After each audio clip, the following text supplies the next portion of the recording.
శ్రీ గణేశాయ నమః. శ్రీ గురు దత్తాత్రేయ నమః. జూన్ మాసంలో కుంభరాశి వారు ఎలా ఉందో తెలుసుకుందాం. ఈ జూన్ మాసంలో కుంభరాశి వారికి ఎలా ఉంది ఈ వీడియోలో తెలుసుకుందాం. మనం ధనిష్ట 3-4, శతవిషం 1-2-4, అలాగే పూర్వభద్ర 1-2-3 పాదాలు కుంభరాశిలోకి వస్తాయమ్మా. ఈ రాశిలో నుండి స్త్రీలకి పురుషులకి ఈ జూన్ మాసం బాగుంది. గ్రహ సంచారం బాగుంది. గతంలో కంటే బాగుంది. గతంలో 3 నెలలుగా చాలా బాధపడ్డారు ఈ కుంభరాశి వారు. కానీ ఈ మాసంలో బాగుంది. కంగారు పడాల్సిన పని అయితే లేదు. మీరు ఈ మాసంలో ఒక రకంగా చెప్పాలంటే పట్టిందల్లా బంగారం అన్నట్లు ఉంటుంది. అంటే అనుకూలంగా ఉన్నాయమ్మా. మీకు గోచారీత్యా అనుకూలంగా ఉంది. ఇకపోతే దంపతుల మధ్య ప్రేమానురాగాలు ఉంటాయి. భార్యాభర్తల మధ్య మంచి సఖ్యత ఉంటుంది. ప్రేమానురాగాలు సఖ్యత ఉంటుంది. అలాగే గతంలో ఏదైనా చిన్న చిన్న మనస్పర్ధలు వచ్చి విడిపోయిన భార్యాభర్తలు ఎవరు ఉంటే మీకు కూడా మీరు కూడా కలుసుకోవడానికి అవకాశం ఉంది. అలాగే వివాహం కాని వారు కూడా వివాహం జరుగుతుంది. ఇకపోతే ఆరోగ్య విషయంలో జాగ్రత్త. ముఖ్యంగా ఈ కుంభరాశి వారు ఆరోగ్య విషయంలో జాగ్రత్తగా ఉండాలి. 1, 2 ధనం విషయంలో జాగ్రత్తగా ఉండాలి. ధనం అందుతుంది, సమయానికి ధనం వస్తుంది. కొన్ని సందర్భాల్లో అప్పు చేయవలసిన పరిస్థితి కూడా ఉంది. అప్పు చేయవలసిన పరిస్థితి కొన్ని సందర్భాల్లో. అందుకని దేని మీదైనా ఇన్వెస్ట్ చేసేటప్పుడు జాగ్రత్తగా చేయండి. కొన్ని విషయాల్లో పెద్దలను సంప్రదించండి. అనుభవజ్ఞుల సలహా తీసుకోండి. ఎందుకంటే మీరే స్వయంగా నిర్ణయాలు తీసుకుంటే అవి పని చెయ్యవు. అది గమనించుకోండి. ఇకపోతే ఈ మాసం మీకు మీ సంతానం కూడా బాగుంటుందండి. చక్కగా చదువుతారు. మీ సంతానం బాగుంది. అలాగే విందు వినోదాలు పాల్గొంటారు. విలాస వస్తువులు కొనుక్కుంటారు. శుభమూలక ధనమేమో అవుతుంది. అలాగే వాహన యోగం కనిపిస్తుంది. పాత వాహనం మీ కొత్త వాహనం కొనడమో లేదా కొత్త వాహనం కొనడమో జరుగుతుంది. అలాగే దూర ప్రాంతాలు వెళ్తారు. విహారయాత్రలకు వెళ్తారు. తీర్థయాత్రలు చేస్తారు. అలాగే పాత మిత్రులను కలుసుకుంటారు. బంధువర్గం వారు, మిత్రవర్గం వారు మీకు సహాయ సహకారం అందిస్తారు. అలాగే పాత మిత్రులను కలుసుకుంటారు. చక్కగా వారితో వివాహయాత్రలకు వెళ్తారు. వారితో సంభాషణ ఆహ్లాదకరంగా ఉంటుంది. చాలా సంతోషంగా ఉంటారు. అలాగే శుభవార్తలు వింటారు. బాగుంది మా చక్కగా ఉంది. అలాగే ఎప్పటి నుంచో పరిష్కారం కాని సమస్యలు ఏముంటే పరిష్కారం అవుతాయి. అందులోంచి మీరు బయటకు వస్తారు. అలాగే కోర్టు వ్యవహారాలు ఉన్నవారు ఎవరంటే మాత్రం తీర్పు మీకు అనుకూలంగా ఉంటుంది, బాగుంటుంది. అలాగే గృహ నిర్మాణం చేపడతారు.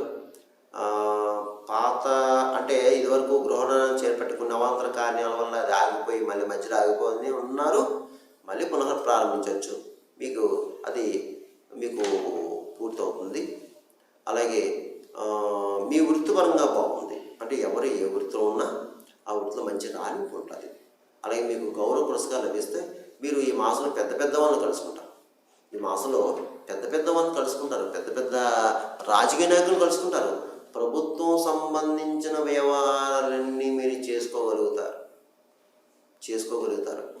చక్కగా ఉంది. అలాగే మీకు కొన్ని పదవులు స్వీకరిస్తారు. బాధ్యత స్వీకరిస్తారు.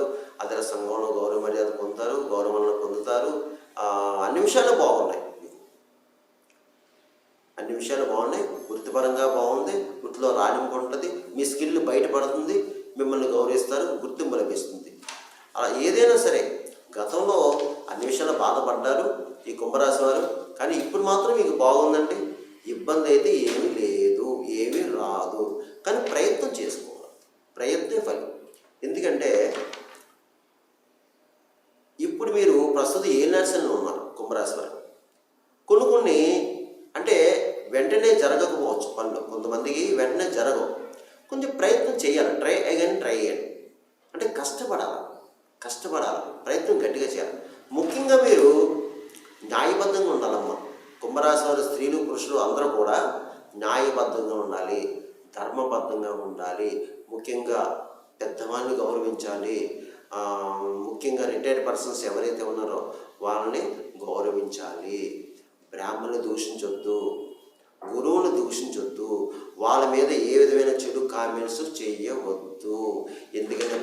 కానీ గురువులు కానీ పెద్దలు కానీ వారి కోపానికి మీరు కానీ గురైతే, వారి ఆగ్రహానికి మీరు గురైతే వారు ఏమన్నా అంటే మీరు బాధపడతారు, కర్మ అనుభవించాల్సి ఉంటుంది. మీరు తర్వాత ఎన్ని పూజలు పురస్కారాలు హోమాలు జపాలు దానాలు ఏది చేసినా అది జరగవు, అది గుర్తుపెట్టుకోండి. అందరూ కూడా నా వీడియోలో ఇవే చెప్తాను నేను. మీకు కోపం వచ్చినా నాకేం పర్వాలేదు, కానీ ముఖ్యంగా జాగ్రత్త. ఎందుకంటే సహజ సిద్ధంగా స్వయంగా చూస్తున్నాం, చాలా చోట్ల స్వయంకృత అపరాధం చేస్తున్నారు. అది మైండ్లో పెట్టుకోండి. మీ పని మీరు చేసుకుని వెళ్ళిపోండి. మీకు వీలైందా ధన సహాయం చేయి, ఎదుటి వ్యక్తికి వీలు కాలేదా మాట సహాయం చేయి, అది కూడా లేదా సైలెంట్గా ఊరుకో. దూషణొద్దు. దానివల్ల అంటే కారణం లేకుండా ఎదుటి వ్యక్తిని ఎదుటి వాళ్ళని ఎవరన్నా సరే దూషించడం వల్ల ఆ కర్మఫలం నీకు అంటుకుంటుంది. ఆ కర్మ అనిపించాలి తప్పదు. అది ఏదో ఒక రూపంలో కర్మ అనిపించాలి. అందుగురించి చాలా జాగ్రత్తగా ఉన్నానమ్మా. ఏ నర్సులు ఉన్నారు, శని కర్మకారకుడు పితృకారకుడు, జాగ్రత్త అమ్మా, జాగ్రత్తగా ఉండండి. ఇకపోతే ఈ రాశిలో ఉన్న రియల్ ఎస్టేట్ వరకు బాగుంది, స్పెక్యులేషన్ లాభిస్తుంది, షేర్ మార్కెట్ బాగుంది, మోటార్ ఫీల్డ్ వరకు బాగుంది, అలాగే ప్రైవేట్ కాంట్రాక్ట్స్ కూడా బాగుంది. ఇకపోతే సినిమా టీవీ రంగం వరకు కూడా బాగుందండి, చాలా చక్కగా ఉంది. అన్ని రకాల డిపార్ట్మెంట్ వరకు బాగుందండి.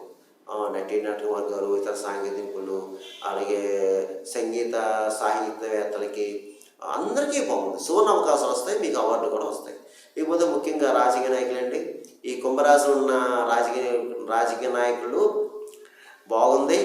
ఆల్రెడీ కొంతమంది పదవులు బాధ్యతలు తీసుకున్నారు. కుంభరాశి వారు నెగ్గారు, ఎలక్షన్లో నెగ్గారు. కుంభరాశి వాళ్ళు కొంతమంది సక్సెస్ అయ్యారు. కాకపోతే ఏంటంటే మీ మీద అసూయ రాగ ద్వేషాలు ఎక్కువ ఉంటాయి, కాస్త నరదిష్టి ఉందండి, శత్రువులు ఉంటారు, జాగ్రత్త, కొంతకాలం జాగ్రత్తగా ఉండండి. ఇకపోతే అన్ని రకాల వ్యాపారస్తులకు బాగుందండి. జాయింట్ వ్యాపారస్తులు అంది కొంత వ్యాపారం పెట్టుకోవచ్చు, మంచి అధిక లాభాలు వస్తాయి. ప్రభుత్వ పరంగా ప్రైవేట్ పరంగా ఉద్యోగస్తులు కూడా బాగుంది. ప్రమోషన్స్ కొన్ని బదిలీ కనిపిస్తున్నాయి. అలాగే స్థల మార్పు కనిపిస్తుంది, స్థానచలనం కనిపిస్తుంది. పై అధికారులతో ప్రశంసలు పొందుతారు, మీకు ప్రమోషన్తో కొన్ని బదిలీ రావచ్చు. ఇకపోతే వివాహం కాని వారికి వివాహం అవుతుంది, ప్రయత్నం చేసుకోండి. అలాగే విదేశాలకు వెళ్ళేందుకు కూడా బాగుంది, ప్రయత్నం చేసుకోండి. అలాగే చదువుకునే విద్యార్థులు కూడా బాగుందండి. ఎందుకంటే స్కూల్స్ కాలేజీలు ఓపెన్ చేశారు కాబట్టి మీకు కూడా బాగుంది, చక్కగా చదువుతారు, చదవండి. ఇకపోతే ఈ కుంభరాశిలో ఈ 50 వయసు దాటిన వాళ్ళు అలాగే రిటైర్డ్ పర్సన్స్, మీకు ఏ నర్స్ అని చివరిలో ఉన్నారు, మీరు ఏ నర్స్ అని 3వసారి చెందుకు.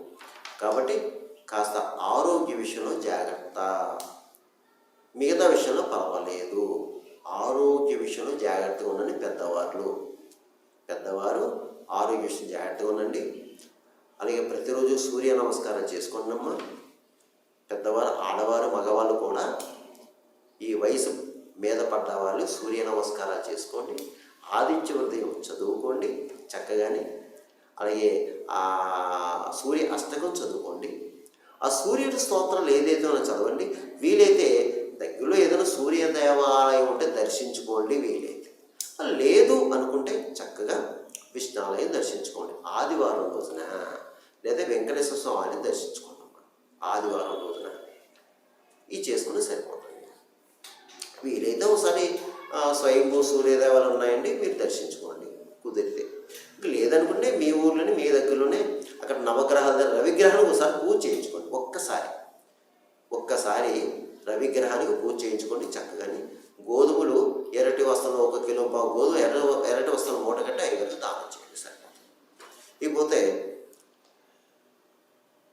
ఈ గోచార ఫలితాలు రాశి ఫలాలు మీకు 40% పనిచేస్తుంది. మిగతా 60% కూడా మీ జన్మ జాతకాన్ని బట్టి ఉంటుంది. మీ జన్మ జాతకం, జన్మ నక్షత్రం బట్టి ఉంటుంది. జరిగే దశ, అంతర్దశ, లగ్నాత్తు ఉన్న పొజిషన్, గ్రహాల స్థితి బట్టి ఉంటుంది. ఎందుకంటే నేను చెప్పి ఫలితాలు అందరికీ జరగాలని రూల్ లేదు. జరగచ్చు, జరగకపోవచ్చు. ఎందుకంటే చాలామంది ఫోన్ చేస్తున్నారు, గురువుగారు మీరు చెప్పిన జరిగండి, సక్సెస్ అయ్యాం. కొంతమంది అయితే నాకు జరగలేదండి ఎలా చెప్తున్నారని. అలా కాదమ్మా, అందరూ కూడా గమనించుకోండి నా వీడియో చూసి వీక్షకులు. ఎందుకంటే అందరికీ ఒకలా జరగదు. ఎందుకంటే గోచారం ఇది, గోచారం వేరు, అది మీ జన్మజాతం వేరు. రెండూ చూసి అప్పుడు మీరు పరిహారం చేసుకుంటే మీరు సక్సెస్ అవుతారు. అది మాత్రం గుర్తుపెట్టుకొని, ఒకవేళ మీకు ఏమైనా అనుమానాస్పదం ఉంటే కింద నెంబర్ ఉంది, ఆ నెంబర్ కాల్ చేయండి, అపాయింట్మెంట్ తీసుకొని మీకు సలహాలు సంప్రది ఇవ్వడం జరుగుతుంది. ఇకపోతే ఈ కుంభరాశి వారికి నేను చెప్పిన పరిహారం చేసుకుంటే మీకు ఈ మాసం అంతా బాగుంటుంది, ఈ జూన్ మాసం అంతా బాగుంటుంది. ఏమిటి అంటే మీరు ఏమి లేదు, సోమవారం శివాలయాన్ని అభిషేకం చేయించుకోండి. ఉదయం 7:30 నుంచి 9 గంటల మధ్యలో రాహుకాలం టైంలో సోమవారం రోజున శివాలయాన్ని అభిషేకం చేయించుకోండి. అభిషేకం అయిన తర్వాత పక్కన అమ్మవారు ఉంటారు, అమ్మవారికి కుంకుమ పూజ చేయించుకోండి. అది కూడా అయిన తర్వాత ఆ దేవాలయంలో అర్చక స్వామివారికి ఎవరికైనా స్వయంపాకం దానం చేయండి.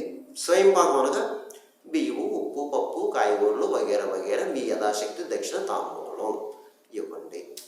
అలాగే భిక్షగాళ్ళకి కాస్త బయట భిక్షగాలు ఉంటారు, ఆ భిక్షగాలు ఆహారం పెట్టండి. సమ్మర్ కదా, కాస్త పెరుగన్నం పెట్టండి, మజ్జిగ పొట్ల అనేది, అలాగే వాటర్ సమర్పించండి.